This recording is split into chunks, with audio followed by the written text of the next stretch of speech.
बहुत से लोग वहां से गुजरते थे, पर कोई भी उसकी बात पर ध्यान नहीं देता था और सब उसे एक पागल आदमी समझते थे।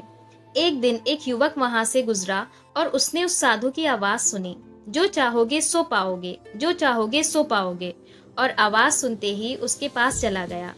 उसने साधु से पूछा, महाराज, आप बोल रहे थे कि जो चाहोगे सो पाओगे, तो क्या आप मुझको वो दे सकते हो जो मैं चाहता हूँ? साधु उसकी बात को सुनकर बोला, हाँ बेटा, तुम जो कुछ भी चाहते हो मैं उसे जरूर दूंगा, बस तुम्हें मेरी बात माननी होगी। लेकिन पहले ये तो बताओ कि तुम्हें आखिर चाहिए क्या? युवक बोला, मेरी एक ही ख्वाहिश है, मैं हीरो का बहुत बड़ा व्यापारी बनना चाहता हूँ। साधु बोला, कोई बात नहीं, मैं तुम्हें एक हीरा और एक मोती देता हूँ, उससे तुम जितने भी हीरे मोती बनाना चाहोगे बना पाओगे।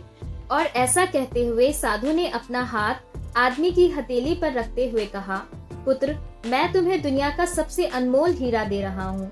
लोग इसे समय कहते हैं। इसे तेजी से अपनी मुट्ठी में पकड़ लो और इसे कभी मत गंवाना। तुम इससे जितना चाहोगे उतने हीरे बना सकते हो। युवक अभी कुछ सोच ही रहा था कि साधु उसका दूसरी हथेली पकड़ते हुए बोला, पुत्र, इसे पकड़ो, ये दुनिया का सबसे कीमती मोती है। लोग इसे धैर्य कहते हैं। जब कभी समय देने के बावजूद परिणाम ना मिले तो इस कीमती मोती को धारण कर लेना।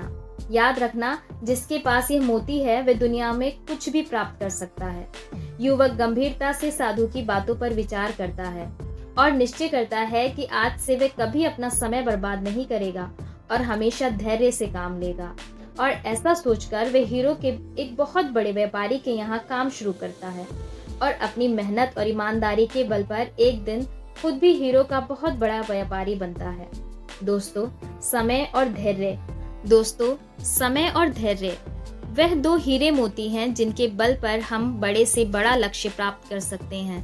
अतः जरूरी है कि हम अपने कीमती समय को बर्बाद ना करें और अपनी मंजिल तक पहुंचने के लिए धैर्य से काम लें।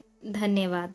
अगर आपको ये कहानी पसंद आई है तो like, comment, share and subscribe करना ना भूलें। Thanks for watching.